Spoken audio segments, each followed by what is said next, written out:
वगैरह में पूछे गए क्वेश्चनों को सॉल्व करेंगे। आइए देखिए कुछ क्वेश्चन हमारे पास दिया हुआ है। पहला क्वेश्चन बेटा क्या कर रहा है, देखिए पहला, हाइड्रोजन परमाणु के आद्य अवस्था में इलेक्ट्रॉन की ऊर्जा मतलब ई नॉट बेटा 13.6 इलेक्ट्रॉन वोल्ट दे दिया है। तो दूसरी कक्षा में मतलब E2 आपसे पूछ रहा है ना, तो आपको पता है ना E2 बराबर क्या होगा बेटा, ई नॉट भाई फार्मूला En बराबर क्या होता है, ई नॉट बटा एन स्क्वायर, दैट इज हो गया 13.6 बटे दूसरे में क्या दूनी के 4 हो जाएगा। तो कहने का मतलब कितना है बेटा, 4 3 12 4 चौका 16 3.4 इलेक्ट्रॉन वोल्ट। तो दूसरी कक्षा में जो इलेक्ट्रॉन की ऊर्जा होगी बेटा 3.4 इलेक्ट्रॉन वोल्ट, मतलब हमारा कौन सा ऑप्शन सही होगा बेटा, बी वाला करेक्ट है। क्लियर है बेटा, तो बी वाला हमारा करेक्ट होगा इस तरीके से। दूसरा क्वेश्चन देखिए बेटा क्या कर रहा है आपसे, सूक्ष्म कण है, इसका द्रव्यमान बेटा 25 ग्राम है। इसको केजी में बदलते हैं तो 25 गुणे 10⁻³ केजी हो जाएगा। स्थिति में अनिश्चितता मतलब डेल्टा एक्स बराबर 10⁻⁵ मीटर है। वेग में अनिश्चितता पूछ रहा है। अनिश्चितता निर्धारण आप जानते हैं, डेल्टा एक्स गुणे delta p is greater than equal to h upon 4 यहां से डेल्टा भी बराबर क्या हो जाएगा बेटा, H upon 4 pi into M into delta x. तो वैल्यू रख दी है इसकी वैल्यू 6.67 10⁻34 अपॉन 4 की वैल्यू पाई 3.14 हो गया बेटा। यम की वैल्यू देखो कितना है आपके पास, 25 गुणे 10⁻³ है, ठीक है। और बेटा डेल्टा एक्स की वैल्यू कितनी है आपके पास, डेल्टा एक्स 10⁻⁵ है। अरे उनके सिस्टम में है मान। तो इस प्रकार से अगर हम देखा है 6.67 और बटे 4 गुणे 3.14 गुणे 25 चौका बेटा हो जाएगा 100। ध्यान दो क्योंकि हमको घातांक से बहुत मतलब है। तो 25 चौका 100 ये हो गया, 3.14 ही हो गया। तो 100 का मतलब बेटा 10⁻⁻1 हो गया, 10⁻⁻6 10⁻⁻6 ऊपर जाएगा तो 10⁻34 से तो 28 हो जाएगा, 28 6 34 6.67 में 3 से अगर भाग दे दिया जाए तो 2 दशमलव के आसपास वैल्यू आएगी। तो 2.1 10⁻28 ये हमारा आंसर होगा। तो ये हमारा आंसर बेटा कौन सा है, सी वाला। तो हमारा कौन सा विकल्प सही होगा बेटा, सी वाला आंसर। इसकी वेग में अनिश्चितता कितनी होगी, 2.1 10⁻28 मीटर पर सेकेंड। क्लियर है बेटा, ये दो क्वेश्चन थे हमारे। अगला देखते हैं नेक्स्ट बेटा। नेक्स्ट क्वेश्चन तीसरा देखिएगा, आपसे कह रहा है भी 2 या 2 के सारे क्वेश्चन है आईआईटी के। कह निम्न आयनों में किस आयन का चुंबकीय आघूर्ण अधिक है। आपको पता है चुंबकीय आघूर्ण की वैल्यू क्या होती है, अंडर रूट बेटा n+2 बोर मैग्नेट्रॉन। n क्या है बेटा, अनपेयर्ड इलेक्ट्रॉन है, अयुग्मित इलेक्ट्रॉन की संख्या, अयुग्मित इलेक्ट्रॉन की संख्या। तो जिसमें अयुग्मित इलेक्ट्रॉन अधिक होगा उसी का म्यू ज्यादा होगा। तो अगर हम देखें Mn2+ में Fe2+, Ti2+ और Cr2+, अगर इलेक्ट्रॉनिक बाह्य कोश का देखें तो बेटा ये D5 होगा, ये बेटा D6 है। ये बताओ क्या है D आपका बेटा, D2 है बेटा, ठीक है। और ये क्या हो जाएगा आपका D4 हो जाएगा, ठीक है। ये स्थिति है। तो सबसे अधिक अनपेयर्ड इलेक्ट्रॉन n की वैल्यू इसमें कितनी होगी, 5 होगी। इसमें कितना है, 4 है बेटा। इसमें कितना है बताओ, 2 है। इसमें कितना है बेटा, 4 है तो 4 होगा, ठीक है। इस तरीके से अनपेयर्ड। तो सबसे अधिक अयुग्मित इलेक्ट्रॉन बेटा किसमें है, मैग्नीज आयन में है। इसलिए चुंबकीय आघूर्ण जो मैक्सिमम होगा वो किसका होगा बेटा, मैग्नीज आयन का होगा। तो हमारा कौन सा ऑप्शन सही होगा बेटा, पहला ऑप्शन जो है करेक्ट होगा, ठीक है बेटा। नेक्स्ट क्वेश्चन देखते हैं, चौथा। ये तीसरे के लिए था बेटा, चौथा सॉल्यूशन के लिए देखते हैं 4th नंबर का। कह रहा है Fe2+ आयन में इलेक्ट्रॉन है। Fe2+ आयन के इलेक्ट्रॉनिक क्या होता है, 1s2 2s2 2p6 3s2 3p6 3d6 होता है। तो कह रहा है D वाले में कितने इलेक्ट्रॉन है, तो D इलेक्ट्रॉन इसमें बेटा कितने हैं बताओ, 6 है। कितने हैं, 6 इलेक्ट्रॉन है। तो 6 हमारा कौन सा ऑप्शन बेटा होगा, सी वाला करेक्ट होगा। तो सी वाला ये हमारा इसमें सही होगा। क्लियर है बेटा, ओके बेटा। हमारा 5वां क्वेश्चन क्या कर रहा है, जो कह रहा है कि कक्षक के घूम रहे ऑर्बिटल एंगुलर मोमेंटम बेटा कोणीय संवेग कोणीय संवेग का मान दे दिया है h/2 pi under root l plus 1। तो कह रहा है यस इलेक्ट्रॉन के लिए l बराबर क्या होता है, 0 होता है। इसलिए बेटा कोणीय संवेग क्या आएगा बताओ, कोणीय संवेग बराबर h/2 पाई अंडर रूट 0 गुणे 0 प्लस 1 दैट इज 0 आएगा बेटा, शून्य। तो यस इलेक्ट्रॉनों का कोणीय संवेग क्या होता है बेटा, 0 होता है। इसका मतलब हमारा ऑप्शन कौन सही होगा बेटा, पहला वाला करेक्ट होगा ए। ठीक है, ए वाला ऑप्शन हमारा होगा। ठीक है, छठवां देते हैं बेटा, छठवां आंसर क्वेश्चन में, हाइड्रोजन परमाणु स्पेक्ट्रम में सीरीज की तीसरी रेखा है लाल रंग के अंत से बेटा। लाल रंग का मतलब ये हो गया बेटा, ये दृश्य प्रकाश क्षेत्र है। क्या है बेटा, दृश्य प्रकाश क्षेत्र। तो दृश्य प्रकाश क्षेत्र का क्या मतलब हुआ बेटा, ये कौन सी श्रेणी होगी, बामर श्रेणी होगी, क्योंकि बामर श्रेणी ही दृश्य प्रकाश क्षेत्र में पाई जाती है। तो बामर श्रेणी में कहां होता है जंपिंग बेटा, 2 पे होता है। तो बेटा 3 से ये पहली रेखा हो गई, 4 से 2 में दूसरी रेखा हो गई, 5 से 2 में बेटा क्या होगी, तीसरी रेखा। तो तीसरी रेखा के अंत से, तो 5 से 2, 5 से 2 वाला जो होगा थर्ड लाइन होगा बेटा। तो 5 से 2 वाला जो होगा वो लाल रंग के लिए जिसे प्रकाश क्षेत्र में होगा। 5 से 2 हमारा कौन सा ऑप्शन है बेटा, पहला। तीसरी रेखा कौन सी होगी, बामर सीरीज में 5 से 2 वाली होगी बेटा। तो हमारा पहला वाला जो आंसर होगा वो क्लियर होगा, तीसरा। ठीक है बेटा, ये पहला ऑप्शन होगा, क्योंकि बामर श्रेणी में थर्ड लाइन यही हमारी क्या है, थर्ड लाइन है। ठीक है, 5 से 2 वाली। ओके, सातवां, ये 2003 का है आईआईटी का। सातवें के लिए देखते हैं हम लोग बेटा, टेनिस बॉल है जिसका द्रव्यमान 60 ग्राम है। तो 60 गुणे 10 के घाते -3 kg हो जाएगा, या 6 गुणे 10 के घाते -2 kg हो जाएगा। ठीक है बेटा, और कह इसका जो वेग है वेलोसिटी v कितना है बेटा, 10 मीटर पर सेकेंड है। ओके, तो इसका क्या निकालना है आपको, तरंग दैर्ध्य निकालना है। तो लैम्डा बराबर बेटा h/mv ये होता है, h की वैल्यू 6.63 10 के पावर -34 अपॉन m की वैल्यू बेटा हो गई 6 गुणे 10 के घाते -2।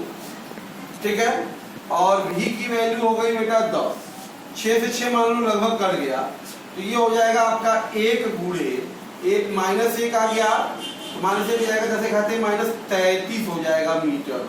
ठीक है बेटा, 10 के घाते -33 मीटर। ये आपका ऑप्शन जो होगा हमारा डी वाला करेक्ट है। कौन सा करेक्ट होगा बेटा, हमारा डी वाला ऑप्शन जो होगा वो सही होगा। ओके, डी ब्रॉगली समीकरण लैम्डा बराबर h/mv होता है। ओके, 8वां सवाल देखते हैं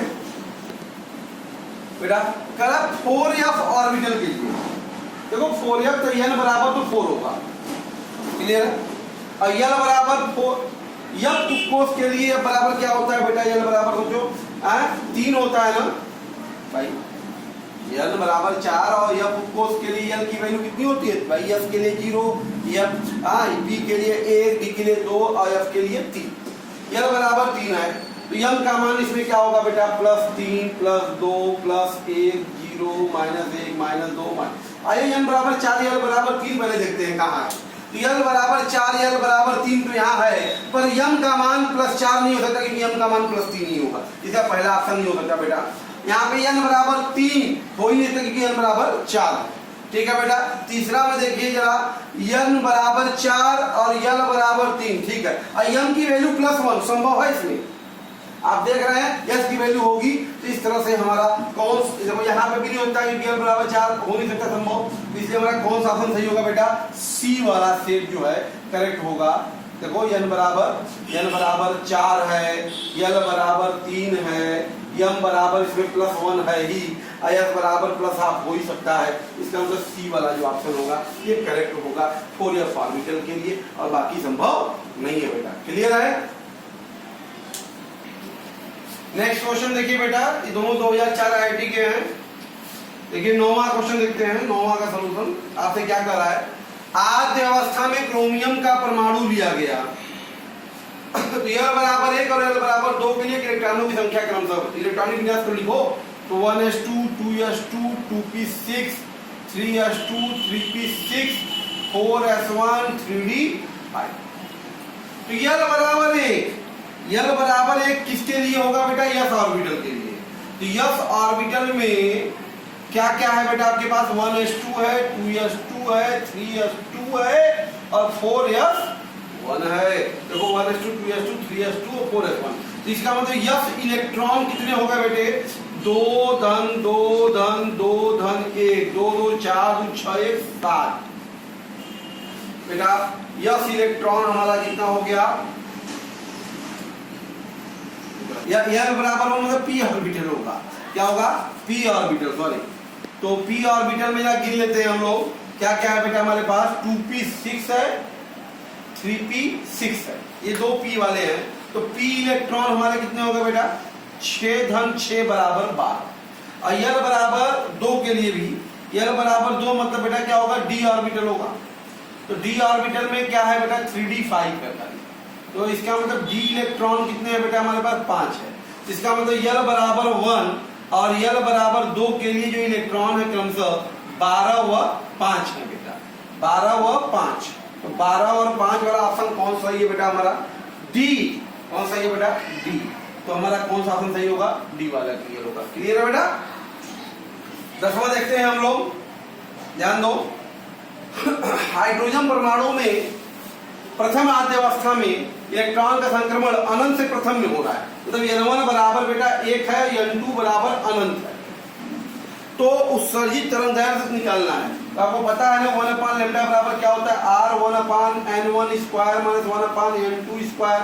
दैट इज r की वैल्यू रख दिया जाए 1.1 लेते हैं हम लोग, 0.9 को 1.8 ले लेंगे, पावर 7 हो जाएगा, ठीक है, r की वैल्यू। और ये हो जाएगा बेटा 1/1 का स्क्वायर माइनस 1 अनंत, ये 0 हो गया। तो लैम्डा 1 का स्क्वायर है, ठीक है। तो 1 लैम्डा बराबर आ गया 1.1 10 के पावर 7/1। या बेटा लैम्डा बराबर आ जाएगा 1/1.1 10 के घाते 7। या सिंपली लैम्डा बराबर कहा जाए तो 10/11 10 के घाते -7 मीटर है। या हम कह दें कि इसमें 100 से और गुणा कर दें, 1000 हो जाएगा बेटा ये 11 और 10 के घाते -9 मीटर हो जाएगा।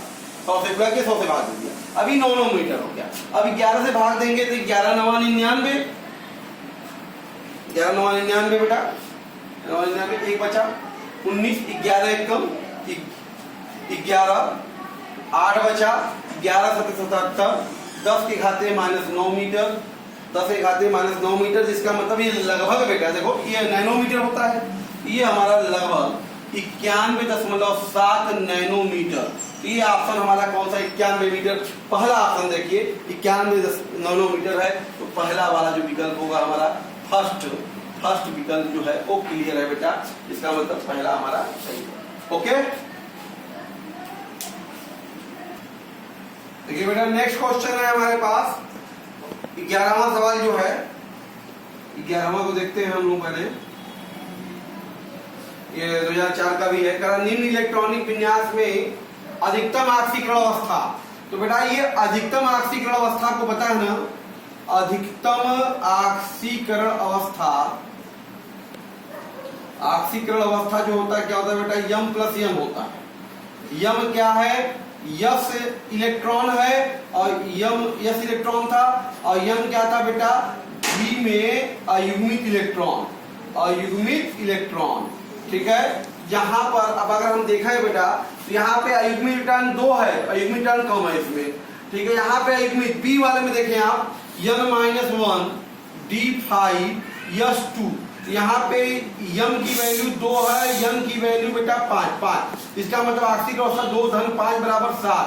यहाँ पे 7 है, इसमें बेटा 2 4 ही मिलेगा, यहाँ जबकि 3 2 5 मिलेगा, यहाँ 5 1 6 मिलेगा। सबसे अधिक ऑक्सीकरण अवस्था कहाँ मिल रही है, 7 की मिल रही है, बी वाले में मिल रही है। तो हमारा ऑप्शन कौन सा होगा बेटा, बी वाले में होगा, क्योंकि अधिकतम ऑक्सीकरण अवस्था m प्लस n होती है, ठीक है। 12वां देखते हैं बेटा सॉल्यूशन 12।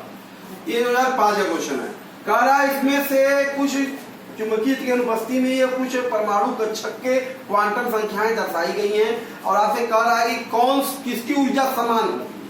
तो जरा ध्यान दो, n बराबर 1 l बराबर 0। तो बेटा ये है क्या, ये बेटा है आपका 1s, क्या है ये 1s। उसी प्रकार ये a हो गया। अब b वाले में अगर देखें बेटा तो n बराबर 2, l बराबर 0 तो 2s है b वाला। c वाला अगर देखें बेटा, c वाला अगर देखें n बराबर 2, l बराबर 1, 2p है बेटा, 2p। ठीक है। d वाला देखें बेटा, n बराबर 3, l बराबर 2, 3d है बेटा। और e वाला अगर देखें n बराबर 2, l बराबर 0 बेटा, 3d है। तो समान ऊर्जा कहाँ होगी, 3d की होगी, क्योंकि सब अलग अलग ऊर्जाओं के हैं। समान ऊर्जा कहाँ है, 3d की। पास में इसका कुछ अलग इलेक्ट्रॉन, इसका कुछ अलग इलेक्ट्रॉन है। ठीक है। तो समान ऊर्जा वाले कक्षक हमारे d और e हैं बेटा। तो समान ऊर्जा वाले जो कक्षक हो गए, समान ऊर्जा के जो कक्षक हैं बेटा, वो कौन है, d व e। मतलब कौन सा विकल्प है, चौथा विकल्प करेक्ट है बेटा। कौन सा विकल्प है, चौथा। ये चौथा सही होगा। क्लियर है बेटा। बेटा देखिए अगला 13वां क्वेश्चन है 2005 का। इसमें कह रहा हाइड्रोजन परमाणु के लिए कौन सा कथन सत्य है। पहला कह रहा 3s की ऊर्जा 3p से कम होती है। तो आपको पता भी है, अगर ऑर्डर देखें 1s, 2s, 2p, 3s, 3p, 4s, 3d, ये इस तरीके से आती है बेटा। ये आप बाउ का नियम, ये आप बाउ का नियम है। तो यहां देख रहे हैं 3s की ऊर्जा 3p से कम होती है, 3s की ऊर्जा 3p से कम है, ये करेक्ट हो गया। ठीक है। बात ये आप बाउ का नियम है, ये आप बाउ का नियम है। बात समझ में आ रहा है, ये आप बाउ का नियम है। दूसरा 3p की ऊर्जा 3d से कम है। देखिए 3p 3d से कम है, 3p 3d से कम है, तो ये भी आप बाउ ऊर्जा के नियम के अनुरूप है। तीसरा कह रहा 3s और 3p दोनों की ऊर्जा देखिए 3d से कम है, ये भी आप बाउ के नियम से। इसका मतलब a, b और c जो है ये आप बाउ के नियम से सत्य हैं, नियम से सत्य हैं। और चौथा क्या कह रहा है, d वाले में ध्यान दो बेटा, ये 3s 3p 3d की ऊर्जा समान है, नहीं हो सकती। ऊर्जा समान है तो इसका मतलब d वाला जो है आप बाउ के नियम का पालन नहीं करता। तो इसका मतलब वो पता है ना, हाइड्रोजन पे बाउ का नियम नहीं लगता। आपको पता होना चाहिए यार, H पर आप बाउ का नियम बेटा नहीं लगता है। इसलिए हमारा हाइड्रोजन परमाणु के लिए जो कथन सत्य होगा वो कौन सा होगा बेटा, डी। क्योंकि इस पे आप बाउ का नियम लागू नहीं हो रहा है, उस पर आप बाउ का नियम लागू नहीं हो रहा है। हमारा कौन सही होगा बेटा, डी वाला करेक्ट। क्लियर है। 14वां देखते हैं बेटा। 14वां के लिए आपसे कह रहा बोर के सिद्धांत से 5वें कक्षक की कोणीय समय का पता ना, कोणीय समय का क्या होता है, NH/2π NH/2π। तो 5वें कक्षक का क्या होगा, 5 गुणे H/2π, या बेटा 2.5 गुणे H/π, 2.5 H/π। कौन सा ऑप्शन सही है बेटा, चौथा ऑप्शन डी वाला करेक्ट है। तो डी वाला हमारा सही होगा कि इसका कोणीय संवेग 2.5 H/π होगा। क्लियर बेटा। 15वां देखते हैं बेटा। 15वां यहाँ पे देखिए क्या कर रहा है, द्रव्यमान दे दिया यम 9.1 10 के पावर -31 kg। ठीक है। अच्छा, इसके वेग में अनिश्चितता जो है डेल्टा v जो है वो 300 का 0.001% है। तो बेटा 0.001 बटे 100 हो जाएगा बेटा। इसका मतलब 3 गुणे 10 के घाते -3 मीटर पर सेकेंड है, इतना डेल्टा v होगा। ठीक है बेटा। तो यहां से अगर हम बात करें डेल्टा यक्स पूछ रहा है, डेल्टा एक्स बराबर क्या होगा बेटा, H/4π into M into delta v असंतृप्तता के सिद्धांत से। तो यक्स की वैल्यू 6.63 10 के पावर -34, 4 3.14, यम 9.1 10 के पावर -31 kg। डेल्टा v बेटा 3 गुणे 10 के घाते -3, 31 3 34, 31 3 34 कट गया। देखो 31 3 34 कट गया, तो बचा क्या ऊपर बेटा 6.63 अपॉन 4 इंटू 3.14 और 9.1 इंटू 3 बेटा। तो ये गुणा भाग अगर हम करते हैं तो लगभग 1.9210 के घाते -2 मीटर आएगा बेटा लगभग। देखो ऐसे भी हम देख लें घातांक, अगर इसको 10 इसको 10 100 मानते हैं, 10 घाते -2 चला गया। 4 से अगर भाग दे तो 4 दूनी 8 होता है, ये लगभग 1.9 10 -2। तो सी वाला जो ऑप्शन होगा हमारा बेटा वो करेक्ट होगा। कौन सा सही है इसमें बेटा? सी वाला। ओके, नेक्स्ट क्वेश्चन है बेटा हमारा 16वां देखते हैं। आपसे कह रहा निकिल Ni2 प्लस आयन है, इसका मैग्नेटिक मोमेंट चुंबकीय आघूर्ण बताना है। इलेक्ट्रॉनिक विन्यास इसका 1s2 2s2 2p6 3s2 3p6 3d8 28 परमाणु क्रमांक होता है। ठीक है, तो यंग की वैल्यू संख्या कितनी है बेटा? इसमें 2 है, तो म्यू इक्वल टू क्या होगा? √n+2। तो बेटा √2 गुणे 2 धन 2 मतलब √8। करड़ी में 8 का मतलब बेटा 2√2। तो 2√2 की वैल्यू जो होगी लगभग 2.84 होगी बोर मैग्नेट्रॉन। इसका मतलब हमारा कौन सही है बेटा? पहला वाला करेक्ट होगा। क्लियर है? पहला वाला। ओके, 17वां देखते हैं बेटा। करण निम्न में उच्च ऊर्जा किसका है? चेक करते हैं ये करके बेटा। n बराबर 3, n बराबर ए वाले में अगर आप देखें तो n बराबर 3 n बराबर 2 3d हो गया। क्या हो गया बेटा? ये 3d। बी वाला अगर देखें बेटा n बराबर 3 n बराबर 2 ये भी 3d हो गया बेटा। क्या हो गया? 3d, दोनों ही 3d है। ठीक है, ये n बराबर 1 है पहले ऑप्शन में सॉरी। तो ये हमारा होगा n बराबर 3 n बराबर 1 का मतलब बेटा हो गया 3p। बी वाला हो गया 3d। सी वाला अगर देखें बेटा n बराबर 0 n बराबर 4s हो गया। और डी वाला अगर देखें बेटा तो 3s हो गया। अब सबसे अधिक ऊर्जा किसकी होती है बेटा? बताइए किसकी होगी? 3d की होगी ना। इसकी होगी सब में 3d की ऊर्जा उनके नियम से। सबसे अधिक एनर्जी किसकी होगी? 3d की। यहाँ पे हायर लेवल के क्रम से यहाँ से इसका अभिप्राय यह हो गया 3d का मतलब बी वाला ऑप्शन। तो बेटा बी वाला हमारा जो है करेक्ट होगा। ओके बेटा, नेक्स्ट क्वेश्चन देखिए 18वां 2008 का है। हाइड्रोजन परमाणु की आयनन ऊर्जा आज अवस्था में E0 1.312 10⁻6 जूल पर मोल है। ठीक है, तो आपको पता है ना En बराबर क्या होता है बेटा? -1.312 10⁻6 और बटा n स्क्वायर। इसकी डेल्टा ई निकालनी है। डेल्टा ई बराबर क्या होगा बेटा? E1 से E2 में जा रहा है तो E2 - E1 हो जाएगा। E2 - E1, E2 की वैल्यू बेटा कितनी हो गई? -1.312 10⁻6 और बटा क्या होगा? 2 दूनी की 4 और माइनस माइनस बेटा ये प्लस हो गया 1.312 10⁻6 और बटा 1 हो गया। तो डेल्टा ई आ गया बेटा माइनस दशमलव। देखो 4 तिहाई 12 4 तिहाई 12 11 बचा 4 दूनी के 8 बेटा 3 4 8 32 3 2 8 10⁻6 और प्लस 1.312 10⁻6। तो बेटा डेल्टा ई जो आ गया आपके सामने 12 में से 8 गया बेटा 4 और 10 में से 2 गया 8 10 में से 2 गया 8 बेटा और 12 में से 3 गया बेटा 9 984 10⁻6 जूल पर मोल। तो बेटा ये हो जाएगा हमारा 984 या बेटा 9.84 10⁻5 जूल पर मोल। ये हमारा देखिए कौन सा ऑप्शन सही है बेटा? डी वाला ऑप्शन जो है करेक्ट है। चौथा ऑप्शन हमारा करेक्ट होगा। आइए देखते हैं इसी प्रकार से बेटा हमारा ये 18वां था।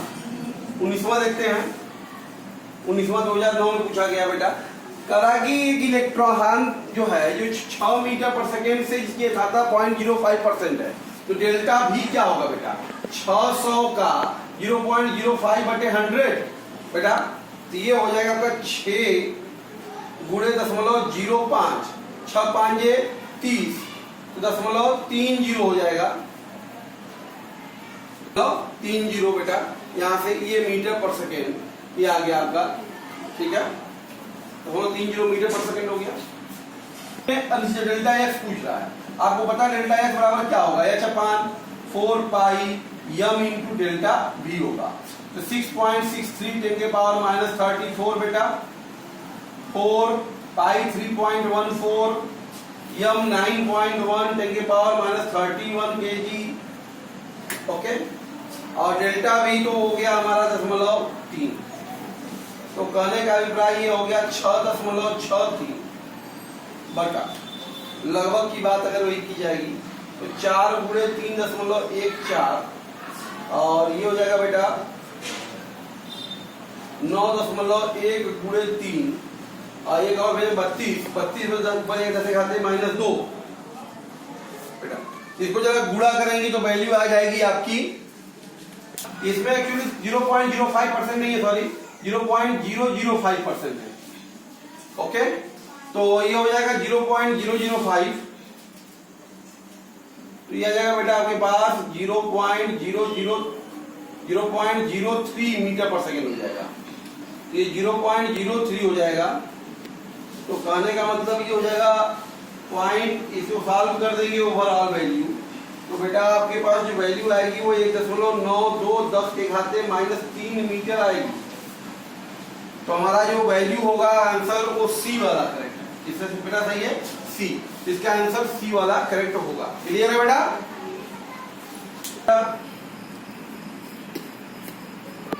कर रहा है पहला 20वां क्वेश्चन देखते हैं।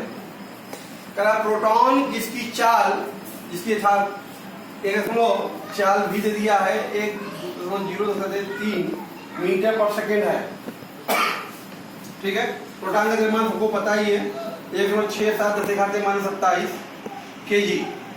तरंग दैर्घ्य निकालना है, तो बताइए लैम्डा बराबर एच अपान एम बी बेटा 6.6763 10 के पावर माइनस 34, यम की वैल्यू 1.67 10 के पावर माइनस 27 और भी हो गया बेटा 1 इंटू 10 के पावर 3, तो ये आ गया आपका 6.63 बटे 1.67 बेटा। ये देखो 10 के घाते कितना बच गया हमारे पास, 27 में से 3 गया 24, 27 में से 3 जाएगा 24 बचेगा, ऊपर जाएगा तो माइनस 10 हो जाएगा। ये क्या जाएगा बेटा 10। तो यह इसको हम लोग बात करें तो इसे 663 बटा 167 10 के घाते माइनस 10 होगा, इधर नैनोमीटर में बताना है आपको। ये हो जाएगा 6630 बटा 137। ओके बेटा, तो ये भाग देंगे तो लगभग 0.4 10 के घाते माइनस 9 मीटर, इसका मतलब 0.4 नैनोमीटर। तो ये हमारा जो है बी वाला ऑप्शन जो होगा बेटा वो करेक्ट होगा। क्लियर है? इसी प्रकार से 21वां देखते हैं बेटा, यहाँ पे 21 नंबर देखो, हीलियम की जो आयनन ऊर्जा है, आयनन एनर्जी हीलियम प्लस की, वो 19.6 10 के घाते माइनस 18 जूल है। ठीक है, आयनन ऊर्जा मतलब प्रथम ऊर्जा स्तर से निकालने की जो ऊर्जा होती है, तो बेटा ये हो गई। तो इसका मतलब इसको हम कह सकते हैं, ये वैल्यू जो हो गई आपकी क्या होता है, आई डेल्टा ई बराबर सबको पता है ना कि माइनस 13.6 10 के घाते माइनस गुणे 1.6 10 के घाते माइनस 19 बटा n square into Z square, ये जूल पर परमाणु होती है। तो एक के रिस्पेक्ट n की वैल्यू 1 है, प्रथम ऊर्जा स्तर है, तो ये माइनस 0.6 गुणे 1.6 10 के घाते माइनस 19 और बटा 1 हो गया into Z for H E plus 2 plus का होल स्क्वायर बराबर, ये मान आपके पास आ गया 19.6 10 के घाते माइनस 18, इक्वेशन नंबर 1। इसी प्रकार से बेटा आपसे पूछ किसके लिए रहा है, ये ध्यान दीजिएगा, Li2 प्लस के लिए हो गया माइनस 13.6 1.6 10 के घाते माइनस 19 और जेड ऑफ Li2 प्लस का होल स्क्वायर। ये वैल्यू आपको क्या है, I2 फाइंड करनी है, I फाइंड करना है, तो भाग दे दिया जाए I ऑफ Li के लिए, Li2 प्लस के लिए। तो अगर भाग देते हैं तो ये सारी वैल्यू तो कर जाएगी, तो आपको Z He2 plus upon Z Li2 plus का होल स्क्वायर ये हो गया आपका 19.6 10 की घात -18 और बटा आई आप Li 2 प्लस बेटा। तो यहां से अगर बात करें तो जेडी की वैल्यू कितनी होती है 2 होती है, Li की वैल्यू कितनी होती है बेटा 3 होता है, तो बटा 3 का होल स्क्वायर दैट इज 19.6 10 की घात -18 बटे आई Li 2 प्लस। तो आई Li 2 प्लस हो गया आपके पास 19.6 10 की घात -18 आई Li 2 प्लस कितना हो जाएगा 9 बटे के 4। तो ये हो जाएगा आपके पास लगभग माइनस में है, सॉरी ये वैल्यू किसमें है आपकी माइनस में रहेगी, यहाँ से ये वैल्यू आ जाएगी आपकी लगभग बेटा सॉल्व कर देंगे तो -4.41 10 के घात -17 जूल पर एटम। इसका मतलब ये हमारा कौन सा सही होगा बेटा, बी वाला ऑप्शन जो होगा वो करेक्ट माना जाएगा। क्लियर है?